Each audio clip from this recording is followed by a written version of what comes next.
Makanya hati-hati dalam bertindak, hati-hati dalam melangkah.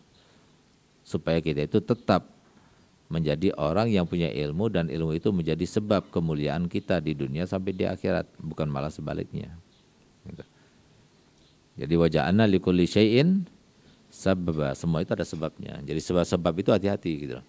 Jadi kita setiap hari, setiap saat, setiap waktu sampai kita meninggal, ketika kita akan berbuat, ketika kita akan berucap, ketika kita akan bertindak sesuatu, maka hendaknya dipikirkan dahulu. Jangan asal kita melakukannya, mengucapkannya, bertindak, tapi dipikirkan dahulu. Berdasarkan ilmu pengetahuan yang kalian telah dapatkan itu. Ini benar apa tidak? Diridhoi oleh Allah atau tidak? Atau menjadi sebab Allah ridha atau murka?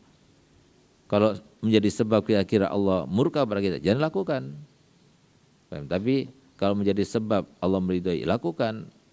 Nah, biasanya yang menjadi sebab-sebab diridhoi Allah Ta'ala itu semuanya nggak enak. Enakan mana hadir majelis taklim sama tidur? Enakan mana hadir majelis taklim sama makan-makan? Enakan mana hadir majelis taklim sama majelasan? Nah, pasti enak gitu.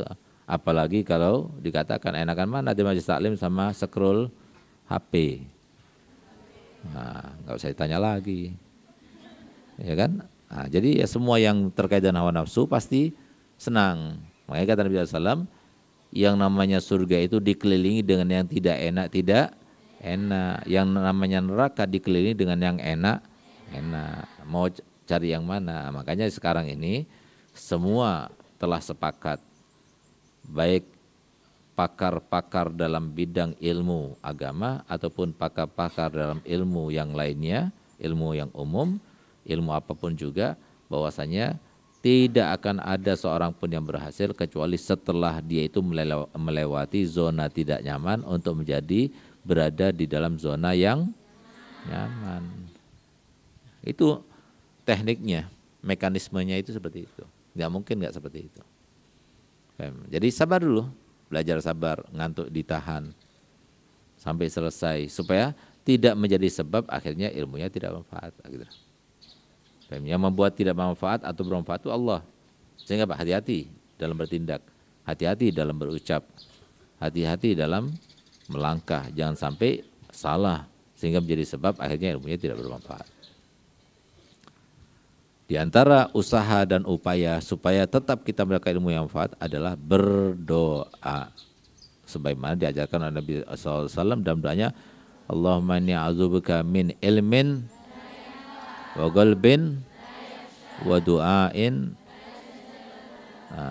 la yusma' atau la yustajabulah. Jadi aku berlindung kepadamu ya Allah supaya jangan sampai aku dapat ilmu yang tidak bermanfaat. Kalau ilmu yang tidak yang bermanfaat kita memintanya, tapi kalau ilmu tidak bermanfaat tidak. Dan daripada hati yang tidak khusyuk dan dari doa yang tidak didengar oleh Allah SWT.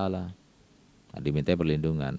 Akhirnya sebagaimana Nabi SAW meminta perlindungan kepada Allah Ta'ala daripada hal-hal tersebut, kita juga meminta perlindungan semoga kita tidak mendapatkan ilmu yang tidak bermanfaat.